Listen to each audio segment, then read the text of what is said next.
All right, this is like the third time I'm filming this video, but I keep forgetting major points that I want to make. I'm gonna end up probably making more than one video on this subject because there's just a lot to go over here. So I was gonna make a video about what's worse, being homeless or being in jail. I guess that'll end up being the next one, um, because I want to make this video, especially now that after three tries or two tries, I keep missing main points. So I want to get this video uh, done. So the point of this video is, if you hate your job, you should quit it. Now, when I was younger, I used to read all these Zen Buddhism books, and I think this came from a book called The Pocket Zen Reader or something. I forget. One of my friends in high school had it in his bathroom, like it was his mom bought it, and every time I'd use the bathroom in his house, I'd be looking through it, and there was a whole lot of brilliant things in that book, so I ended up buying it myself. And one of the things in this book, it said, if you hate your job, you should quit it. And then it said, you'd be better off as a beggar on the street than hanging on to a job that you hate. Um, and when I first read it, I was thinking to myself, that is just bad advice. But it, you know, everything else in this book was brilliant, and everything else I had seen from Zen Buddhism philosophy was brilliant. So I'm like, that don't make no sense, but it wouldn't be in this book if it was just bad advice, you know? But I was thinking to myself, I ain't taking that advice, you know? That'd be a dumb thing to do. But it stayed with me, and I thought about it over the years, and eventually, probably 5, 10 years later, I ended up taking that advice and quitting a job, a good job, not to go be a beggar on the street, but to go and take my chances trying to street perform and whatever. I was willing to face anything to quit the job, because that over the years, the more I thought about that, the more sense it started to make to me. And so here's the logic. So basically, if you have a job you hate, it's probably upsetting you and making you angry and making you nasty in a lot of ways. Not all the time, but sometimes. And this has happened to me. You know, due to I'm working hard and I ain't got no money, and I'm fighting in the store over, like, they raised the price on something I wanted to buy, and I'm sitting here fighting with this guy, acting like an asshole to him. Someone I've been a customer of his for a long, long time. We ended up having a fallout that day because this was in New York. The price of the American Spirit tobacco that I used to roll, which they were already giving it to me for a great deal, the price went up a buck. But I was so broke, I was sitting there fighting with him for it. And he's like, look, they raised the price on me. I got to raise it on you. And I'm like, he ended up just selling it to me for the price I wanted, but then never dealing with me again. And I was thinking to myself, if, you know, that was due to the fact that I was doing something I didn't want to do for a job, and I didn't have no money, and I was being angry, and I was being an asshole, and I was dead wrong. It wasn't his fault. But so here's the point. If you're spending your whole life hanging on to a job you don't like, it's not paying you well or whatever, or maybe it is paying you well, but here's the thing. The net result of that, of hanging on to a job you hate, is you're spreading a whole lot of negativity. And everything comes back to you. What goes around comes around. Negative energy is not it's not a smart thing to be spreading around the world, because it's going to keep coming back to you. So that's karmic law. Um, so the logic here is, and the other thing is, that job that you're hanging on to that you hate, someone else is going to appreciate that job, and they belong there. You don't. You're taking up a spot that you don't even want, when there's other people out there who would be doing that job with pride and with happiness. And you know what I'm saying? So in a lot of ways, you're making the world a worse place by hanging on to a job that you hate. And really, it's due to, it's, you know, you can blame circumstances, you can blame other people, and sometimes you're justified in doing that. But the reality is, you are responsible for your life and your circumstances. Nobody else is responsible for it. So I understand that we're raised in a society where you're pretty much forced to have a job you don't like. But you know what? there's the law of free will, which God Himself passed down to us. Nobody has a right to make you do anything you don't want to do. I don't work jobs I hate anymore. I I exercised my free will, which is a gift from God Himself, and I found other ways. So instead of, you know, just hanging on to a job I hated due to a fear of poverty and being miserable my whole life, I took my chances. I didn't want to live my whole life with this proverbial gun to my head of this fear of homelessness forcing me to do things, to spend my life in a way that I don't want to spend it. So I decided at some point I'm not playing along with it no more. And whatever happens is gonna happen, and that's that. I'm not. This I only got one life. Now, actually, I believe in reincarnation, but what I don't believe is that Joey McDevitt, me, is going to be uh, is going to have another shot at this life. So what you do in life echoes in eternity. So I didn't want to spend my life clinging to a job I hated due to a fear of poverty. Now, I'm not suggesting everyone just quit your job and go be homeless, because that we're all different. We're all here to learn different things, and just doing what I did is probably not what you're here to do. You are here to do what you're here to do. And deep down, in the deepest part of your heart, you know exactly what you got to do. And if you learn to listen to your heart and your conscience, it's probably not going to want you to spend your whole life doing things you don't want to do for money. So, um, uh, there's more logic to it. Let me get back to that. So, when you're hanging on to a job you hate, you're probably not doing it very well. So you, we all spend a majority of our life working. People are always in my comments, why don't you get a job, buddy? I got 4 or 5 jobs right now. I got 2 YouTube channels, a Patreon. I do stand-up comedy and portraits, although I haven't showed up for that job in over a year. But I still consider it one of my jobs, because before I leave Florida, I'm going to film myself doing portraits, and I'll show y'all what it's like to do that for a living, because it is a job and it is a risk. Sometimes you don't make no money. I'll go out there on Clearwater Beach, I'll work all day, I'll film it, and I'll show y'all the results. We'll see what I make, and we'll see how it goes. But so by hanging on to a job that you hate, you're making the world a worse place. You're taking up a spot that someone else would appreciate, and you're spreading a whole lot of negativity. I'm sure you've experienced it yourself. You go to a place to get something to eat, and the people behind the counter are all pissed off and nasty, and they hate their job, and they just spread this negativity to you, which sometimes you'll spread to others, and it just causes this huge wave of negativity, all caused by this person who hates their job. You know what I mean? And it spreads out God knows how far and how long. So, and the other thing is, whatever circumstances you're dealing with in life, I understand that this society is messed up, and we get thrown into this messed up position where we have to do things we don't want to do for money, and we got to take orders from people we don't want to take orders from, who aren't fit to be given orders. I don't take orders from anyone anymore. I answer to God. I don't answer to people. I don't recognize anyone as having any authority over me. There are people I respect and listen to, but it's not because they demand any type of authority. They're knowledgeable, and they're people who know what's up. So I listen to them and I pay attention to them, and they got my respect. And it's but I don't just because the government gives someone a badge doesn't mean that I accept them as having any authority over me. I don't accept anyone in this government as having any authority over me. I try to exist outside of this government as much as possible. I don't agree with 95% of the things they say and do, and I don't feel that they represent me, and I don't accept them as my leaders or anything like that. I don't vote. I don't care. You play the game if you want, but whatever. I'm gonna live my life, and I'm gonna answer to God, and it's that simple. But so, and really, you really would be better off as a beggar, because as a beggar, you're probably gonna be a lot more humble.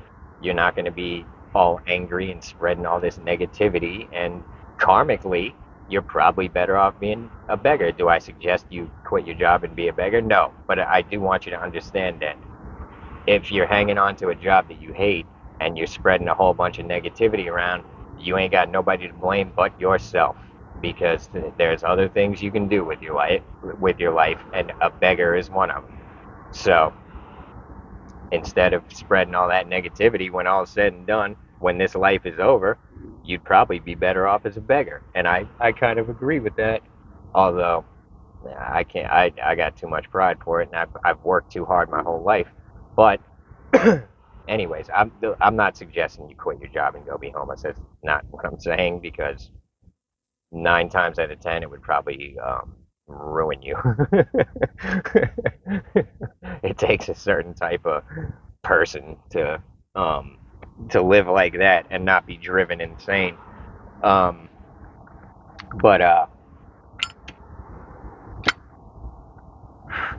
but yeah, when all's said and done, what you do with your life is your choice, and you can't blame nobody but yourself, and you really can't even blame the government or none of them for creating this whole thing, because they can't do nothing without your consent. So if you're consenting to live in a way that you don't want to live, that's your own fault. And I get it.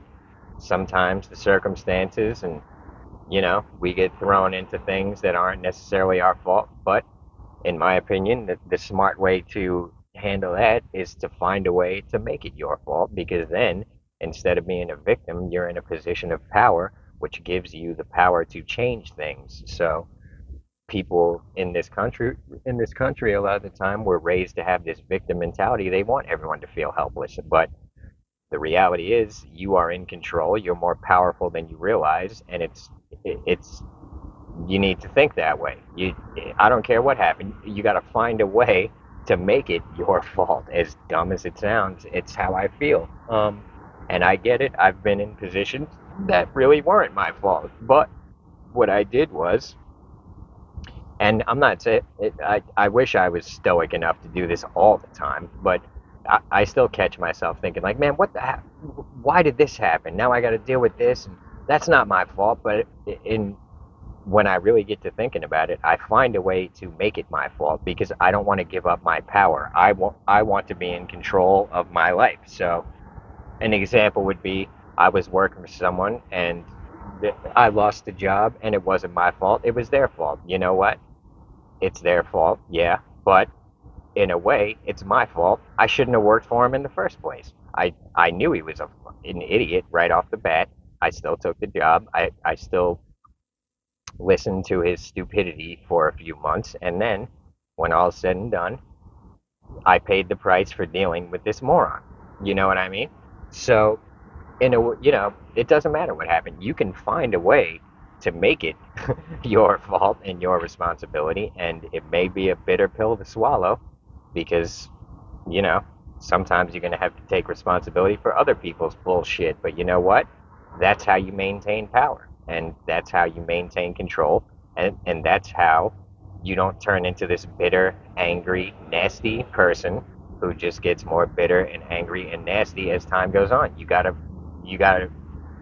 just take responsibility and find a way to make yourself less negative. And because when all is said and done, you are in control of your life and your decisions and your circumstances, nobody else.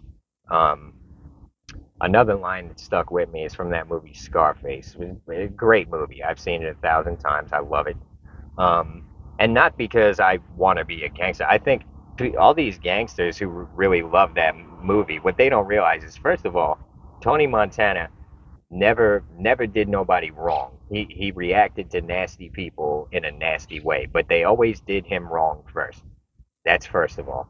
Second of all, he dies in the end. Doesn't matter how hard you are. Tony Montana was a hard motherfucker. Doesn't matter. The Colombians sent enough hitmen. They knew they were dealing with a warrior, and they're gonna take you out. It doesn't matter. I don't care how gangster you are. They're gonna, the right people want you gone. You're gonna get gone. But the reason I like the movie is because there's a lot of deep lessons in there. It's a great movie. Um, Michelle Pfeiffer looking so hot. She's a dime, bro. Um, she looked so good in that movie. But one of the lines that stayed with me was from Michelle Pfeiffer. She plays Tony Montana's wife, Elvira. But so when he's sitting in the hot tub in his bedroom watching the animal documentary with Manny, and he's arguing with his wife because she's always blowing coke, she's miserable, she's depressed, she's filthy rich, she's got everything, but she's depressed and miserable and blowing coke all the time. And Tony's had enough of her, and he's talking shit to her, and she's, talking shit back, and he's like, "Look, I work hard for all this." And she says, "Yeah, well, somebody should have gave it to you because then you wouldn't be such an asshole." And I remember hearing that line and thinking to myself, she's right. You know what I mean? Because I've been in that position before myself where I'm working hard for my money, and I'm just thinking I'm like above other people and being an asshole to them for asking me for money or something or whatever. And I realized when hold up, I gotta get some that. All right, so I realized that had someone given it to me, I wouldn't be acting like an asshole. I'd be a lot more humble. So maybe I would have been better off not working hard and having it handed to me and just being a nicer person. You know what I mean? And I see these people in my comments sometimes. They're miserable and they want everyone else to be miserable. I'm not talking about everyone, but some people will get in there like, "Oh, you just don't want to work or you don't want to have a job." Well, I don't want to have a job that I hate, and I'm willing to put up with any amount of hardship to not live that way. So, just because you're clinging to a job that you hate, now you want everyone else to do that. Well, I don't have that problem. I have the opposite problem. I want everyone to be happy. I don't want everyone to be miserable. So that's my whole point of this whole YouTube. It's trying to help people deal with this upside down, insane, ridiculous society. So, um, but yeah, it's you got no one to blame but yourself when all is said and done. So if you don't like the circumstances you're living under, you better find a way to change them or spend the rest of your life spreading negativity and having negativity land back on your head. It's you ain't hurting nobody but yourself when all's said and done. So, I guess that's about the end of this video, and I don't know. I hopefully I made all my points. I guess I'm gonna have to rewatch it and see because I feel like I missed a whole bunch of points, man.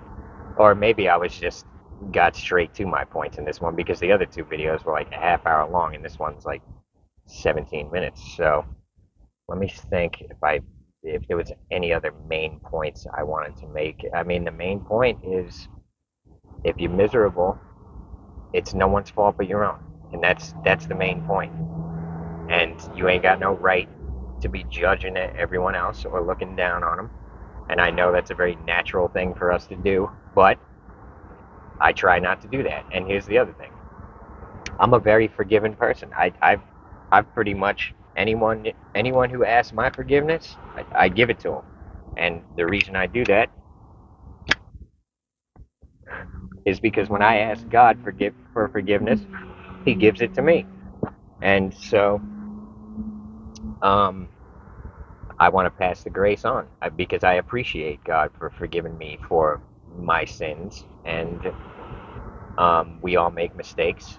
We've all been assholes at some point in our lives, and you know, you it it's it's better to. Here's the thing: people think um, fighting fire with fire. Look, I am a hot-blooded person. I have that vendetta blood in me, and I do get angry and I do seek revenge. But here's the thing: when I've gotten it, it never felt good in the long run. It felt good for a little while, and then it didn't feel no good. So nowadays, I try not to.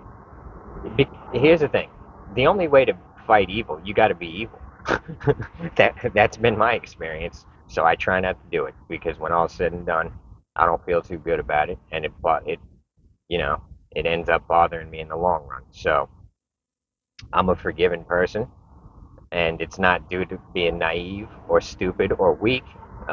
It's due to the fact that everyone deserves forgiveness, and this is it. I answer to God, and this is You know what I'm saying? This is God's laws. So if you want forgiveness, then you should be spreading it to others if they want it. If they don't want it, I don't forgive people who don't want forgiveness, but I can tell you one thing: I've had enemies of mine ask me for help, and I do what I can for them because even when I do get angry, I never stay angry. But you know what I mean? And it never, being angry, I don't want to be miserable. I don't want to feel like shit. I want to feel good. I want to help people and spread positivity. I don't want to spread negativity. So, um, you know what I mean? So, I guess that's the end of this video. Appreciate every single one of you. This new Patreon video is going to go up either today or tomorrow. I got to go eat, then I got to go film it. Uh, and then, go through it, write a description, and see what time I'm done with it. It might end up going up tomorrow. It might end up going up tonight. Anyways, appreciate every single one of you, and I'll see you on the next one. Everybody have a good one.